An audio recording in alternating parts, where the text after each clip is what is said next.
¿Cómo están, queridos amigos? Bienvenidos. Esto es Nuevas Voces en Agricultura, martes 9 de enero. Estamos comenzando una nueva edición de nuestro programa, como es habitual aquí, junto a nuestro panel de día martes. Ya están con nosotros todos los panelistas de este día, todos muy más puntuales, lo cual es bastante novedoso, siendo día martes.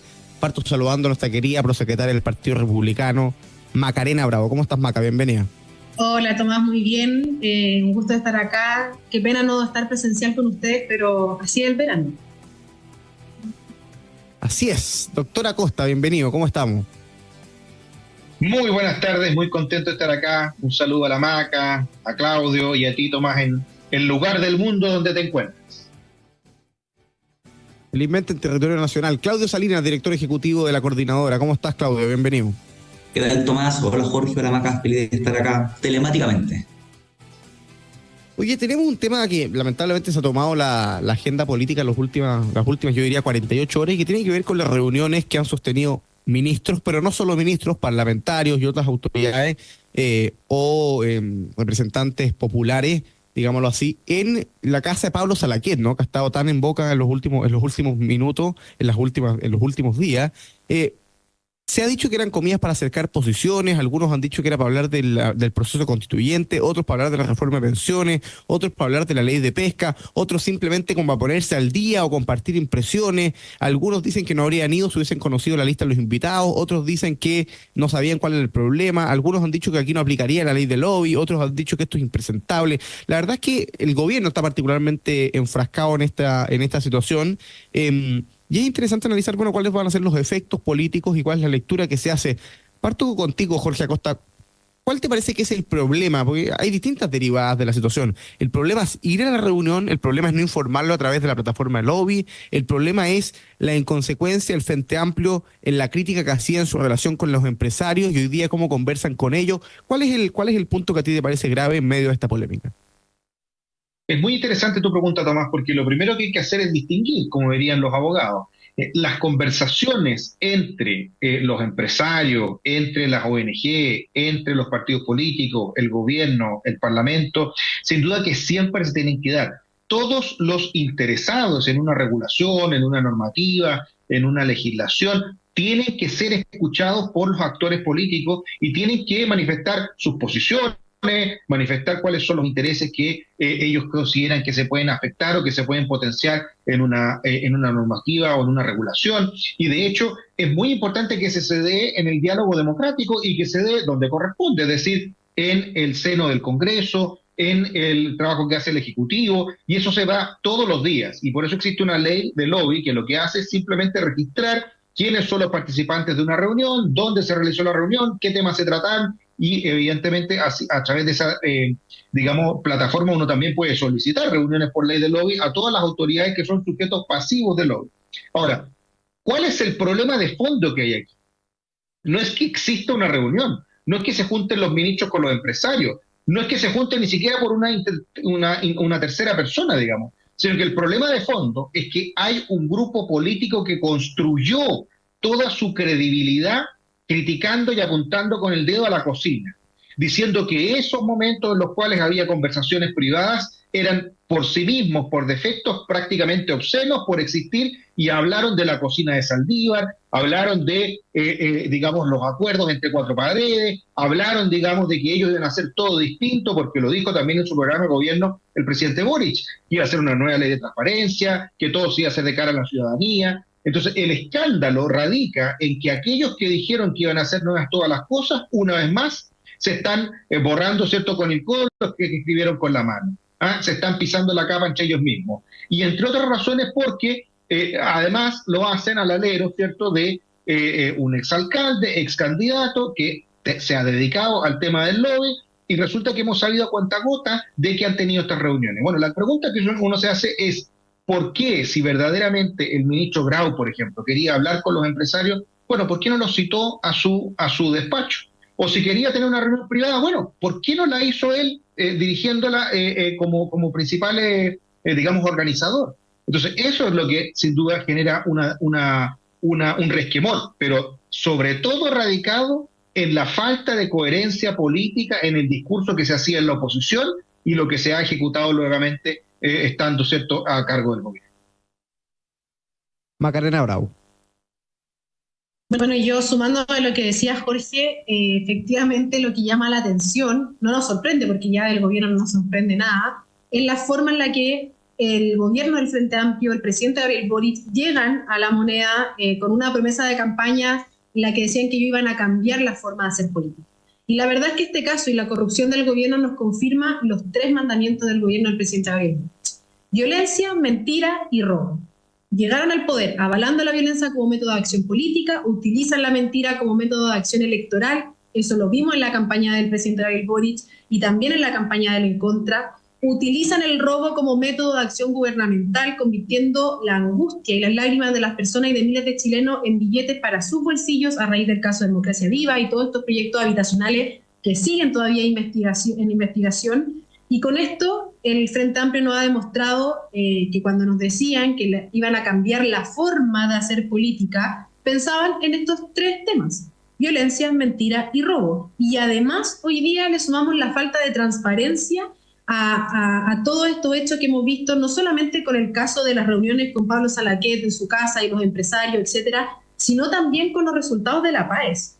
O sea, que ahora las casas de estudio no puedan tener la información y hacer análisis de resultados que son súper importantes de estudiar para mejorar la educación de Chile, me parece de una gravedad muy, muy importante y que es de no poder comprender por qué el gobierno quiere esconderle a Chile lo que está ocurriendo también en la educación del país.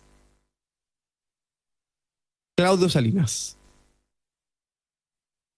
Sí, bueno, Tomás, yo creo que, a ver, todos estos hechos que se han dado en torno al lobby o a estas reuniones nos lleva a un gran punto a analizar en torno a la transparencia de la gestión pública. La transparencia debe ser fundamental, y aquí lamentablemente vimos o estamos viendo a un gobierno que no tiene dentro de sus principales atributos ser transparente de cara a la ciudadanía, cuando la transparencia en la gestión pública debe ser un pilar fundamental de la democracia.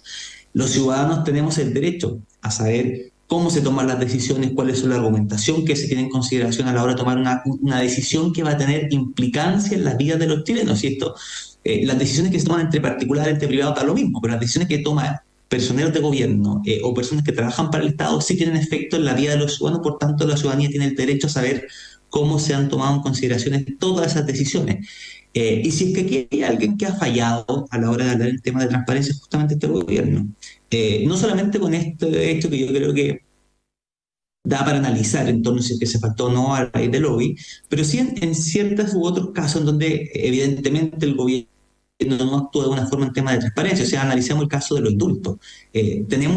Sabemos, hoy día está públicamente, se sabe cuáles fueron los antecedentes que tuvo a la hora de indultar al presidente Boric. El presidente Boric tuvo acceso al expediente de las personas que indultaron. Los chilenos hoy día, a más de un año de esto, no sabemos con las consecuencias que esto ha tenido en la vida pública de todos. El segundo caso, el caso convenios, que acá aquí se faltó cabalmente a la transparencia. Se hizo de espalda ni siquiera a la transparencia, sino que de espalda a la legislación.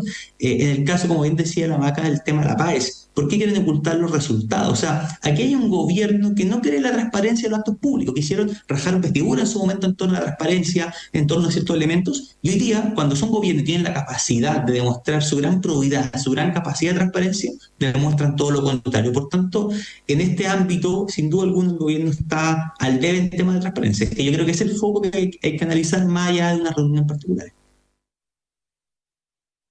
Es bien interesante analizar cómo el discurso de la nueva política, de la escala de valores distintas de este gobierno resultó ser a estas alturas una verdadera farsa. La declaración de Carolina Toá va en esa línea. Ella dice, a propósito de las reuniones en Casa Salaquet, se me invita a contar qué está haciendo el gobierno.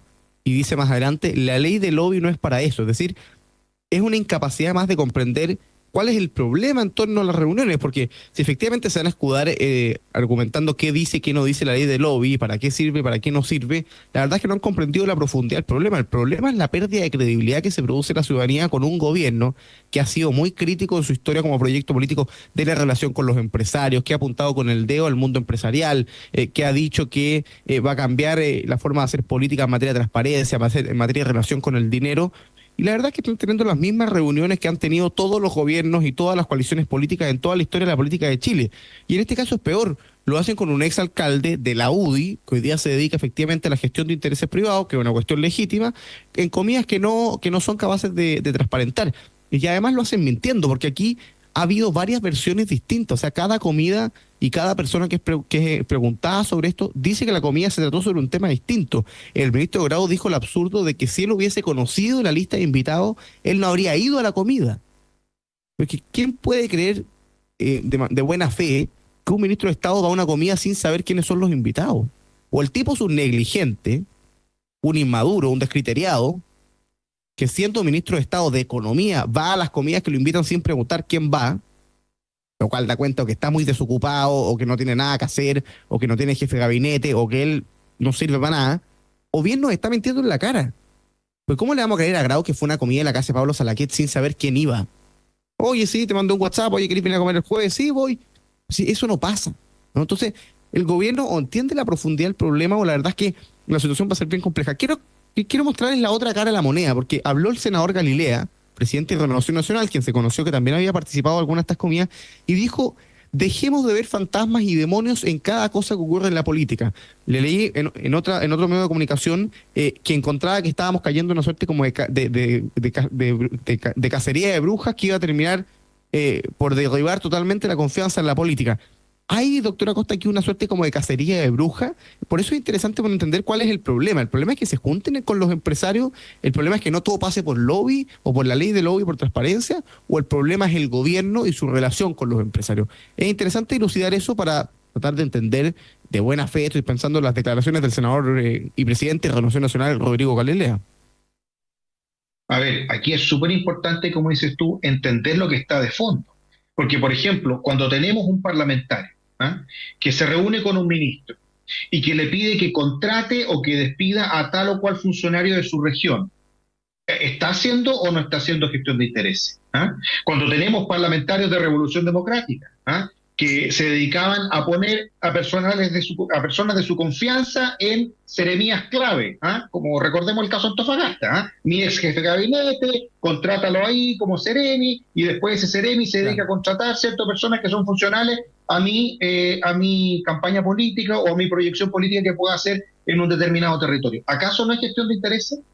Entonces, aquí lo que es súper importante es darse cuenta de que la crítica es la crítica, ¿cierto?, al discurso político que ha habido en torno a la relación con los empresarios, a la relación con los intereses por parte del Frente Amplio y de toda esa izquierda radical refundacional, ¿cierto?, que está hoy día en el gobierno, pero que también es verdad, hay que sincerar, ¿cierto?, y mejorar las condiciones en las cuales se está dando la discusión de los intereses. Porque es legítimo que todas las personas puedan defender, ¿cierto?, las posiciones que tienen, ya sean de principio o de intereses en torno a una regulación, sin duda. Pero es importante que se haga de cara a la ciudadanía.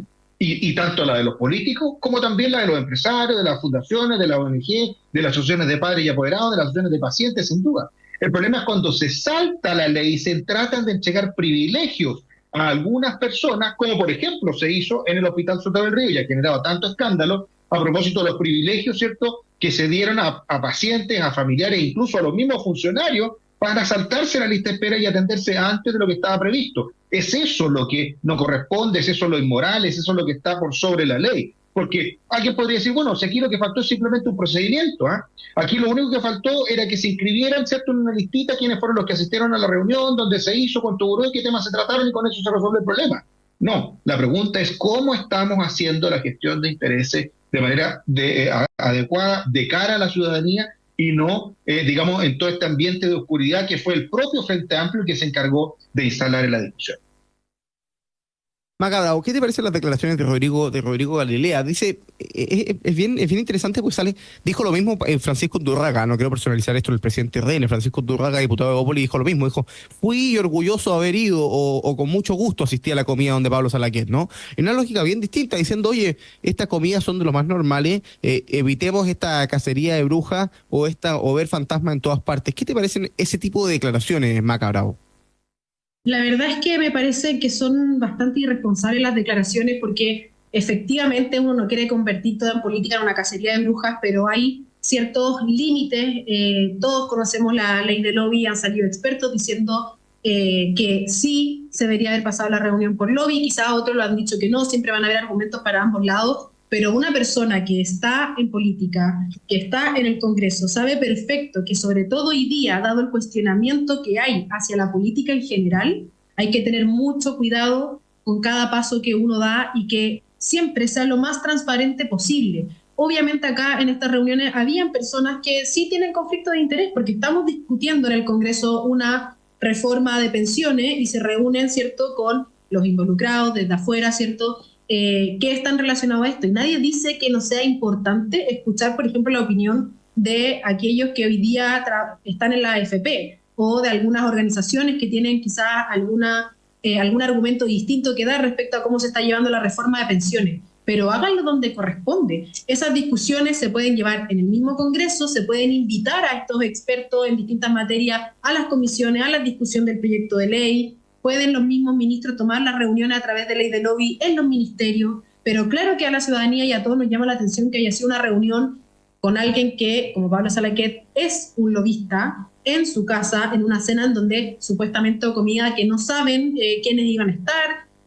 La verdad es bastante engorroso y dado los casos de corrupción que hoy día existen, con todo lo que ha pasado también con el gobierno, sobre todo los ministros de gobierno tienen que tener aún mucho más cuidado y ser transparentes como ellos dijeron que iban a hacer con la ciudadanía, y no lo están haciendo.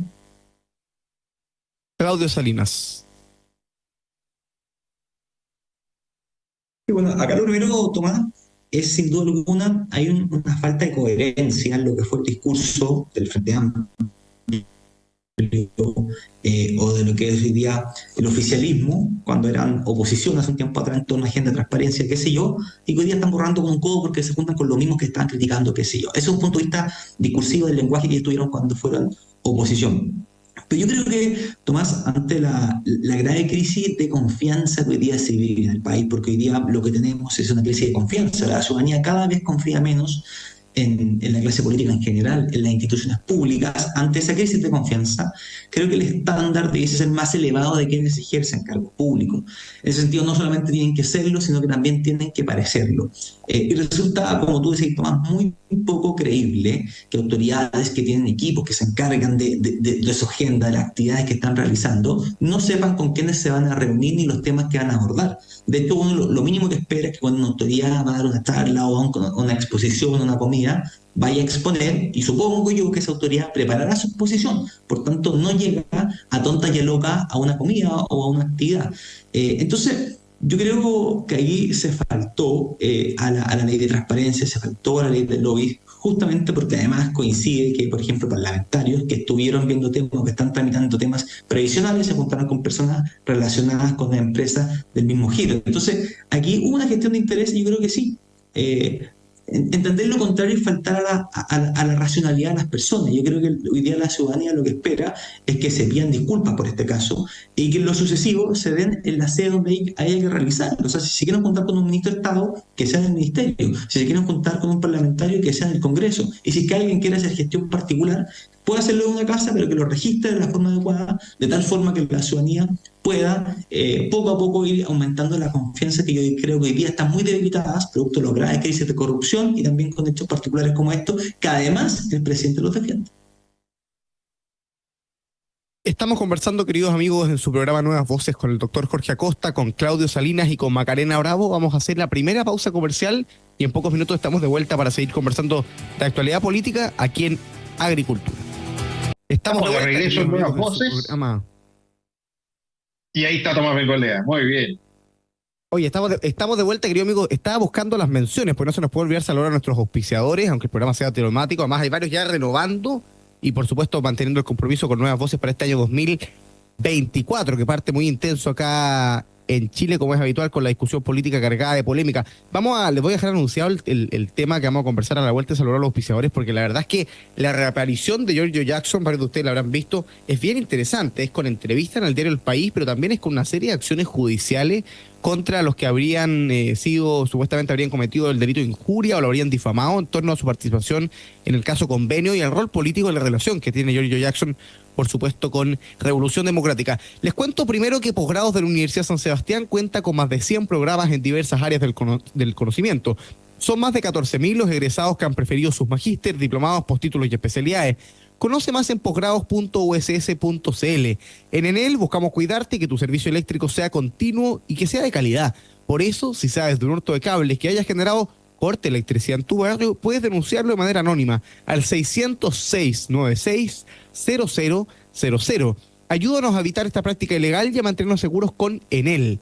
Y en AFP Capital te acompañamos en todo momento para solucionar tus necesidades. AFP Capital, queremos ser tu AFP.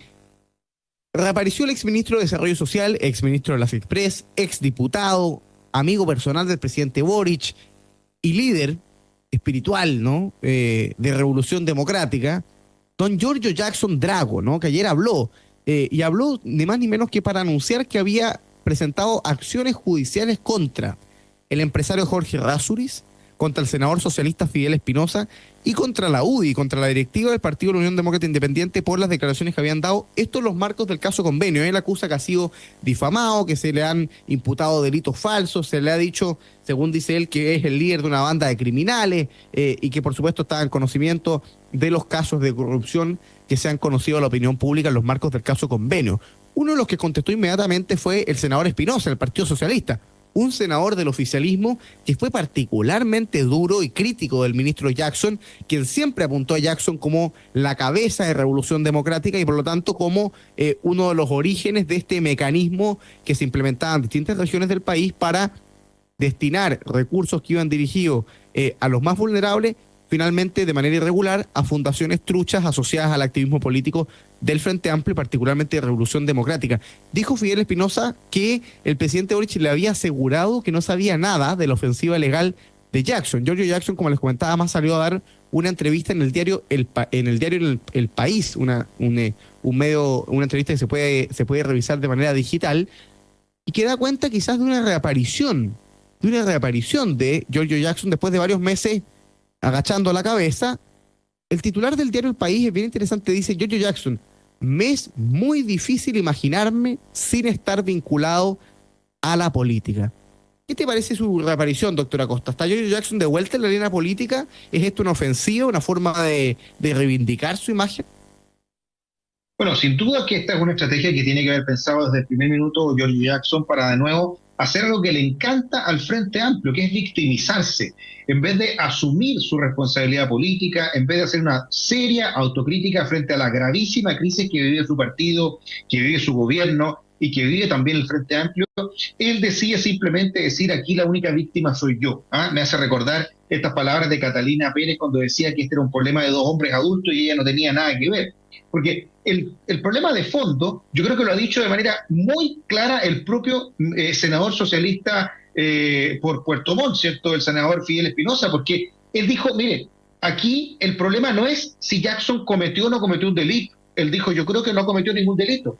El tema son las responsabilidades políticas de Giorgio Jackson. Porque cuando él es el fundador de una organización como un partido político, Revolución Democrática, que se dedicó a utilizar todos los conocimientos que tenían del partido, una expresidenta del partido, si no estamos hablando de cualquier militante de última línea, una expresidenta del partido, que utilizó, ¿cierto?, a su jefe de gabinete, que lo tenía devenido en Sereni, en la misma región donde ella era representante, cuando su propio ex pololo o expareja, ¿cierto?, Daniel Andrade, reconoce que lo había conversado con ella más de alguna vez en su casa, ¿cierto?, en la tranquilidad de la noche, que quizás esto sería un problema, pero que ellos no lograron dimensionarlo. Cuando se sabe, ¿cierto?, que el propio presidente en ese tiempo de Revolución Democrática, el senador por la quinta región, ¿cierto?, Latorre, que dice ¿cierto?, al principio sale defendiendo con una estrategia, ¿cierto?, con toda la bancada defendiendo a Carolina Pérez y después reculan cuando se dan cuenta que esto se les va de las manos y terminan con recriminaciones públicas. Bueno, es muy difícil creer que de esto no se había enterado Miguel Crispi, que es jefe del segundo piso, que de esto no se había enterado el entonces ministro Giorgio Jackson, de los más influyentes al interior del gobierno, y es muy difícil incluso creer que no se lo hayan comentado incluso el presidente de la República. Por lo tanto, aquí hay una responsabilidad política. Hay una responsabilidad política cuando uno se da cuenta también que la estructura que se utilizó no fue solamente en Democracia Viva. ahí está Procultura, ahí está todas las otras fundaciones como las de Camila Police, hay una serie de otras fundaciones que también utilizaban la misma estrategia y el mismo esquema. Y aquí no es como dice la ministra Vallejo, echar la culpa al sistema, que el sistema tiene debilidades. Oye, si el problema, la mayor debilidad es la gente que cree puede robarle al Estado, robarle a los más pobres, entre los pobres que tienen que utilizar esos recursos, por ejemplo, para salir adelante de un campamento, para utilizarlo como una plataforma política para ganar elecciones en el futuro, como lo está haciendo Catalina Pérez. Por lo tanto, el error aquí nuevamente de Jackson es histórico, porque este no es un problema de querellas más o querellas menos, este no es un problema de disculpas públicas más o disculpas públicas menos de quienes le hicieron una crítica política dura. Aquí el problema es que él haga, ¿cierto?, una autocrítica de su gestión como líder político, de un sector político que se ha caracterizado hasta ahora por todos los robos que han habido al Estado, como lo que pasó con Comunes, donde nos dimos cuenta que hasta el propio Cervel tuvo que llamar a la disolución del partido, y donde también se ha demostrado que la gestión política al interior del gobierno a propósito de esta crisis ha sido simplemente brindar a personalidades como Montes y Crispi y no asumir las responsabilidades políticas en tiempo y forma como debería haberlo hecho desde un principio. Macarena Bravo. Bueno, Giorgio Jackson cumplió con la amenaza de que iba a presentar cierto querella en contra de quienes, según él, lo acusaron de tener responsabilidad en el robo de computadores del ministerio del cual él estaba liderando, y además en el caso de convenios fundaciones en los cuales están involucrados dirigentes de Revolución Democrática, el partido que fundó Giorgio Jackson, y que además estaba relacionado en los casos de convenio al ministerio que él lideraba. Por lo tanto, creo que es obvio que la justicia y quienes estén investigando puedan tener dudas al respecto. Y llama mucho la atención que quienes nunca respetaron la presunción de inocencia de Carabinero en el octubrismo, ni de ninguna autoridad cuando fueron oposición, ahora son altamente sensibles a las declaraciones que puedan dar personajes, ¿cierto?, o personas de la política en la opinión pública. Eso creo que explica también parte de esta soberbia y de esta como moralidad que quiere representar el Frente Amplio, cuando saben que de cierta manera algo de responsabilidad tienen también en este caso como ministro, en el caso de Giorgio Jackson, y también como fundador del Partido Revolución Democrática. Y además todos sabemos que el gurú también de Revolución Democrática de Giorgio Jackson, el español Íñigo Errejón, les dio también instrucciones y formas de financiarse, especialmente pensando en el futuro, si es que no tenían el poder del gobierno en sus manos. Y por supuesto que la existencia de ese mismo mecanismo que se utilizó muchas veces en España, en Chile, que lo describe muy bien Errejón, se ha replicado también en nuestro país, en las distintas regiones que hoy día están en los casos, y por los dirigentes de Revolución Democrática. Por lo tanto, entendiendo que hay una gran coincidencia de cómo se roban curiosamente los computadores, del mecanismo de entrega de recursos a las fundaciones, el exministro tiene que entender que al menos hay una arista que se debe investigar y mirar con cierta sospecha también hacia él. Y lo que él tiene que hacer, más que estar preocupado de las querellas o de quién lo acusó, quién no lo acusó, es entregar toda la información que él tiene para poder resolver esta investigación. Y eso costó mucho. No quería dar declaraciones. Hay declaraciones por parte del gobierno bastante incoherentes. Unos dicen una cosa, otros dicen otra. Por lo tanto, creo que acá lo que se espera es que entreguen toda la información necesaria para la investigación en vez de canalizar toda la energía hoy día por parte del exministro en las querellas que está realizando. Claudio Salinas. Bueno, el exministro Jackson, este líder de la superioridad moral dentro del Frente Amplio, que así lo señaló en su momento, que tenían un estándar diferente al resto y que eran moralmente superiores, había mostrado todo lo contrario. De hecho, si es que uno se acuerda, más allá de estas polémicas, su gestión como ministro de Estado quedó bastante al dedo. O sea, no fue capaz de liderar adecuadamente ninguna de las dos carteras donde estuvo como ministro. Hubo problemas con licitaciones, o sea, hubieron problemas administrativos adicionales a esto que gatillaron con su salida. Entonces uno se pregunta, al momento de presentar estas querellas, ¿cuál fue finalmente la responsabilidad política del ministro Jackson en todos estos casos que estamos viendo hasta el día de hoy? El caso Convenio, el caso de Líos de Plata. ¿Cuál es la responsabilidad o la cadena de mando en torno, por ejemplo, que se hayan extraviado computadores de su ministerio?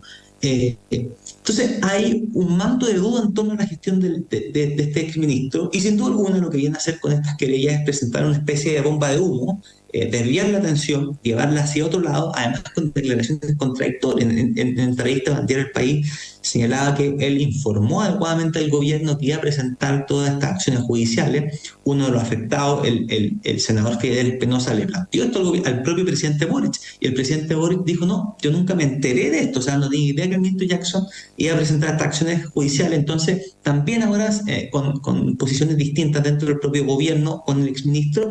Entonces uno dice, mira, esto lo único que viene a hacer es poder desviar la atención pública. Hasta el momento no sabemos dónde están todos los billones que se desviaron del Ministerio de Desarrollo Social, del Ministerio de Vivienda, en qué está desencadenado el caso de los computadores extraídos. Por tanto, hay una serie de antecedentes. Ahora, yo que sí le diría al ministro Giorgio Jackson es que con la misma fuerza, con el mismo ímpetu que presentó estas querellas, bueno, que la presente contra los militantes de su propio partido. Un partido que se ha caracterizado, que hoy día está envuelto con esta duda de corrupción en torno de sus más altos militantes. Tiene una expresidenta que todo el mundo está, en secreto a voces, que tenía todos los antecedentes de lo que estaba pasando con su pareja y el Seremi en la región donde ella estaba, más militantes de ella en el sur, recordamos el caso Colise. Entonces, hay una serie de antecedentes que uno dice: Revolución Democrática tenía un mecanismo para defraudar los sistemas o los recursos públicos de todos los chilenos. Bueno, que se haga cargo de eso uno de sus ideólogos, que es el exministro Jackson. Por tanto, aquí lo que está haciendo es desviar la atención pública, señalar que quienes lo critican, aquí tienen este supuesto superioridad moral, van a ir con querellas judiciales después, y es un poco el espíritu del Frente Amplio: mentir, no victimizarse y luego no responsabilizarse por los actos cuando les han tocado conducir temas tan importantes como son dos ministerios fundamentales para el desarrollo del país. Y uno se pregunta por qué hoy día Chile está estancado, por qué este gobierno hoy día no puede avanzar, y tenemos el mejor ejemplo de estos señores que han estado liderando este gobierno. Fíjate que es interesante, Claudio, Jorge y Maca, leer la entrevista de Giorgio Jackson al diario El País, porque hay declaraciones que son realmente interesantes. Por ejemplo, cuando se le pregunta si su salida buscaba hacerle daño al gobierno, él dice lo siguiente. Le preguntan, ¿con su salida se le hizo un daño al gobierno? Y él dice, absolutamente. De todas maneras, lo que se buscó construir desde el principio a través de distintos ángulos, pero que llegaron con el caso Convenios y con el robo de computadores a constituirse como la tormenta perfecta para poder dirigir los dardos hacia mi persona, tuvo que ver con la trayectoria que tenemos con el presidente juntos. Me imagino que esa cercanía me hacía vulnerable. Si alguien quiere hacerle llegar el enojo al presidente, o su molestia, o sus ganas de hacerle daño, yo era un canal o un vehículo para aquello. No el único, pero fui un vehículo para canalizar ese descontento. Es parte del juego, pero no todo vale. Después le pregunta si se va a retirar o no de la política. Pues dice que estar haciendo consultoría, en fin, ustedes saben que se conoció gracias a Exante, que Giorgio Jackson realizó una asesoría para el Banco del Desarrollo para América Latina y el Caribe, por los que cobró más de 5 millones de pesos. Le preguntan, ¿y usted se va a retirar de la política? Me es muy difícil imaginarme sin estar vinculado a la política. Desde que me sumé a una organización política en 2008 en la universidad, siempre me ha gustado mucho ser militante, estar a disposición de algo más grande que una persona, un proyecto colectivo. Y en ese sentido espero seguir aportando. Piensa presentarse elecciones. No estoy pensando presentarme a elecciones, no está en mi horizonte, al menos para los próximos procesos electorales. Y liderar un eventual partido único, el Frente Amplio. Tampoco estoy pensando en estar en la primera línea de actividad y exposición. Es bien interesante lo que plantea Jackson, porque él, en definitiva, el diagnóstico que hace de su salida del gobierno no tiene que ver con autocrítica respecto a los casos de corrupción, a cómo hay decenas de militantes de Revolución Democrática vinculados a el desfalco de recursos públicos, a cómo hay parlamentarios del Frente Amplio y particularmente de su partido de Revolución Democrática vinculados a estos casos, a cómo, por supuesto, se quebranta esta idea del estándar moral superior que comentaba Claudio Salinas, que instaló Giorgio Jackson. Él cree que lo que es simplemente un interés malévolo, ¿no? Malicioso, de hacerle daño al gobierno y crear un vehículo para eso, ¿no? Entonces, él es un fusible, es un vehículo, es un medio, y no asume ni una autocrítica en circunstancias imperfectas de la opinión pública. Evidentemente, Giorgio Jackson es el principal rostro de la Revolución Democrática. La Revolución Democrática existe, entre otras cosas, y fundamentalmente gracias al liderazgo de Giorgio Jackson. No hay nada de autocrítica en su entrevista Jorge Acosta, y plantea que si bien no quiere estar en la primera línea política, quiere seguir vinculado a la actividad pública. ¿Tiene futuro Giorgio Jackson? ¿Cuál te parece que es la imagen que queda del exministro, del exdiputado y de este hombre tan cercano a Gabriel Boric? Bueno, uno tendría a creer que estos meses fuera de la moneda y viviendo, ¿cierto?, en una realidad un poquitito más cercana a la que le toca vivir al resto de la ciudadanía, y no, digamos, la pompa que está alrededor de un ministro, ¿cierto? Que tiene chofer, que tiene el sueldo asegurado, que tiene un montón digamos, de condiciones que hacen que de repente se pierda un poquitito lo que significa la vida real. Uno hubiera esperado que hubiera sido un momento de reflexión, un espacio, ¿cierto?, para la introspección, pero la verdad es que Jackson es como la tuya y dos más, ¿ah? O sea, quiere seguir profundizando en lo mismo, ¿ah? Siempre en la victimización, siempre en el tema de que casi que da a entender que fue la UDI y Fidel Espinosa los que organizaron, digamos, a Andrade, Contreras y a la diputada Pérez para poder hacer algo en su contra, digamos. O sea, esa es la teoría de Jackson, ¿ah? Que están todos confabulando contra él, que él, como era el más cercano al presidente, esto era para hacerle daño al presidente, casi como que si él no estuviera, el presidente no puede actuar, no puede hacer nada, era como lo imprescindible. ¿Ah? El autor de Los Anillos Concéntricos, ¿ah? Donde él y el presidente parece que eran un solo anillo, ¿ah? Y todos los demás eran más lejanos, y por lo tanto el que lo atacaba a él, atacaba, digamos, al corazón, al núcleo del gobierno. Yo creo que esta superioridad moral que él dijo, yo creo que hasta el día de hoy se la cree, y es la que le está jugando en contra y que hace que la ciudadanía, digamos, no lo valore. Va a tener un grupo, ¿cierto?, importante de fans, que tienen esta como ideología del Frente Amplio, algunos lo han categorizado, ¿cierto?, en la izquierda woke, o el ñuñoísmo, o en el octubrismo, que se va a seguir siendo, ¿cierto?, un referente. Pero a la hora de hablar de las grandes mayorías, yo creo que no puede estar más desconectado. Incluso, si quiere hablar de política, hable de política, hable de delincuencia, hable de la crisis de la Araucanía, hable de salud, hable de educación, pero nada de eso habla, solamente habla de esta política de salón, esta izquierda boutique, que cree que igual que la asamblea universitaria va a resolver los problemas, cuando en realidad los problemas están en la calle y no simplemente en la orgánica que le den un partido. Maca Bravo, ¿qué futuro tiene la imagen o la figura política de Giorgio Jackson? Yo creo que la verdad no hay mucho futuro en la figura de Jackson. Obviamente el Frente Amplio y el propio presidente Boric ha incluso puesto su propio futuro político por defender a rajatabla al ministro Jackson, al ex ministro Jackson, ¿cierto? A pesar de que todavía hay una investigación abierta que no sabemos si está implicado o no, pero a todas luces la sospecha dan a entender que sí, por las mismas contradicciones en las declaraciones, y creo que va a ser muy difícil, estando involucrado, al menos desde la opinión pública y de las contradicciones, ¿cierto?, que mismo han tenido las declaraciones, que pueda limpiar su imagen, porque esto es uno de los casos de corrupción más grandes de la historia de Chile, una corrupción gubernamental que no habíamos visto, por lo tanto, creo que eso va a recaer muy fuertemente en la imagen política de Giorgio Jackson, y por lo mismo creo que se escondió todo este tiempo y ahora reaparece, pero en vez de reaparecer para transparentar la información, para ponerse a disposición de la justicia, reaparece para victimizarse y presentar querellas. Y eso la verdad es que la gente no lo va a ver como algo bueno, y creo que tienen que entender que los chilenos no somos tontos. Claudio Salinas, antes de irnos a la pausa. Sí, bueno, aquí lo que ha demostrado es que hay cero autocrítica, cero capacidad de reflexionar en torno a lo que ellos hicieron. Aquí ellos son las víctimas de todo lo que está pasando. Ha sido la oposición la que no ha querido colaborar, la que está trabando todo. Y eso refleja un poco no solamente la actitud del ministro Jackson, sino que la del gobierno en general. Y es muy difícil que la cambie. O sea, son ellos los de la seguridad moral, son ellos los que hacen bien las cosas, y si es que las cosas no están funcionando, no es culpa de ellos, sino que es culpa del resto.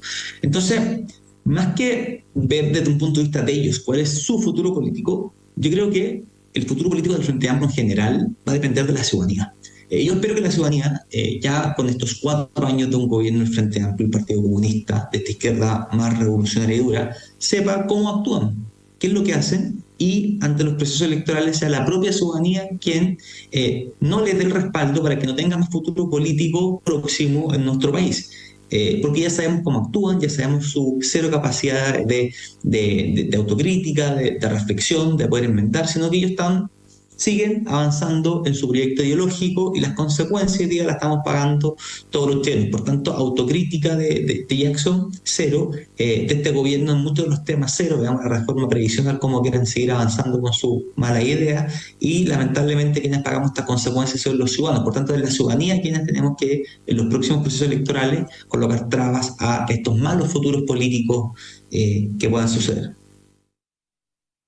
Vamos a hacer nuestra última pausa, queridos amigos, en esta conversación de Nuevas Voces en Agricultura. Estamos con Macarena Bravo, prosecretaria del Partido Republicano, con Jorge Acosta, director del Programa de Salud y Bioética del Instituto Res Publica, y con Claudio Salinas, director ejecutivo de la Coordinadora Nacional de Movimientos Ciudadanos. En pocos minutos estamos de vuelta con el último bloque de conversación para seguir analizando la actualidad política nacional aquí en Nuevas Voces. Estamos de vuelta, queridos amigos, con su programa Nuevas Voces en Agricultura. Estamos conversando con Macarena Bravo, con Claudio Salinas y con Jorge Acosta. Lamentablemente hicimos un segundo bloque un poco largo analizando la figura y la reaparición de Giorgio Jackson. Y quería aprovechar estos últimos minutos, aprovechando que está con nosotros el doctor Jorge Acosta, porque se ha conocido en las últimas horas, a propósito de una posibilidad que se aprobó hace algún tiempo en el Congreso, la posibilidad de que las ISAPRES eventualmente pueden reajustar los planes de cara al próximo año. Se habló de un reajuste que podía ser incluso un 40%, algunos de los titulares que circularon, hubo algo de molestia porque las personas pensaron naturalmente que los planes iban a subir. Hoy día las ISAPRES hablaron y refutaron la eventual alza de planes. Dijo, la mayoría de las personas va a tener reducciones en los precios, lo dijo Gonzalo Arregada, el presidente de la Asociación de ISAPRE, ¿no? ¿Qué es lo que está en juego, Jorge? ¿Quién autoriza? ¿Es la superintendencia la que autoriza finalmente que se reajuste los planes entre el 7 y el 40%? ¿Qué implica ese reajuste de planes?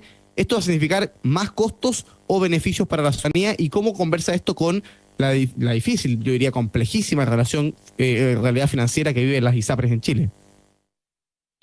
A ver, lo que hay que tener en consideración aquí es que estamos en el contexto de la crisis, ¿cierto?, del sistema de financiamiento privado, porque han habido una serie de fallos sucesivos de la Corte Suprema que han determinado ciertos ajustes en los precios. El plan total que uno paga cuando está en ISAPRE, ¿cierto?, el precio final que uno paga cuando está en ISAPRE, tiene tres patitas, ¿eh? Una que tiene que ver con el precio base, ¿cierto? Otro que tiene que ver con el factor de riesgo, el factor de ajuste, y otro que tiene que ver, ¿cierto?, con la prima GES. Tanto las tablas de riesgo como la prima GES tienen que bajar producto de los fallos de la Corte Suprema. Y el precio base es el que se va a ajustar a propósito de la ley que se aprobó a fines del año pasado, ¿cierto?, de adelantar lo que se llama el índice de costos de la salud, ICSA o el IPC de la salud, y eso hace que una parte, ¿cierto?, de lo que pagan las personas pueda crecer incluso en esos porcentajes que tú mencionabas hasta 40%. Pero sumando y restando lo que cuesta el plan, lo que pagan mensualmente todos los usuarios de ISAPRE, probablemente van a pagar menos. Y esto se explica porque, tal como se había mencionado en la discusión de hace algunas semanas atrás, con todas las reducciones en promedio de todo lo que tienen que reducir producto de los fallos, las ISAPRES es como un 12% menos en el total de todo lo que tienen que pagar los usuarios. Y el ajuste es solamente un 3%, digamos, de toda esa reducción. Por lo tanto, todavía hay cerca de un 9% de reducción que van a ver en sus cuentas los usuarios, y que lamentablemente es el que puede generar el día de mañana que caigan las ISAPRES, como lo dijo el propio superintendente de salud, Víctor Torres, porque los números no dan, digamos. O sea, la cantidad de plata que ingresa a las ISAPRES y la cantidad de plata que las ISAPRES tienen que pagar por las prestaciones no cuadra, no calza, y es más lo que tienen que pagar que lo que tienen que recibir. Y por eso se ha dicho que aunque se apruebe la ley corta, aún así las ISAPRES van a tener mucho riesgo de caer. Y si caen las ISAPRES, pueden caer las clínicas porque deben 500.000 millones de dólares las ISAPRES a las clínicas, y eso sin duda va a implicar que los 9 millones de chilenos que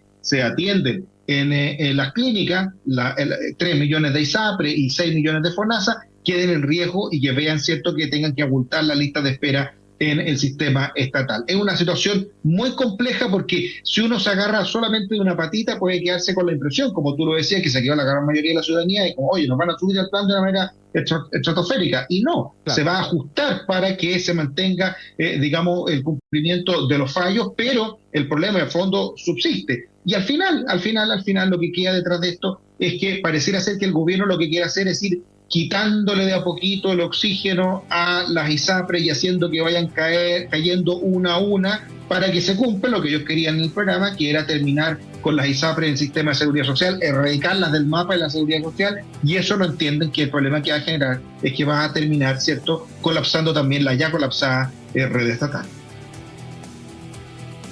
Lamentablemente se nos acaba el tiempo. Clara explicación del doctor Acosta en 4 minutos. Vamos a tirarla ahí a las redes sociales para que haya harta gente preguntando, efectivamente. Así que es un tema complejo en el que el gobierno ha mostrado particular incompetencia, particular irresponsabilidad y particular sobre ideologización. Esperemos que en los próximos días el Congreso también haga la pega en esta materia. Jorge Acosta, Claudio Salinas, Maca Bravo, gracias por acompañarnos este día martes en esta conversación de Nuevas Voces. Este panel se estará viendo la próxima semana, pero nosotros mañana, por supuesto, volvemos aquí en Nuevas Voces como cada día a las 13 horas. Usted quédese en la 92.1 FM, ya viene Deportes en Agricultura, entre medio de las noticias a la hora. Nosotros mañana, por supuesto, retomamos el análisis de actualidad política en Nuevas Voces. Que estén bien. Chao, chao. Chao, chao. Nos vemos.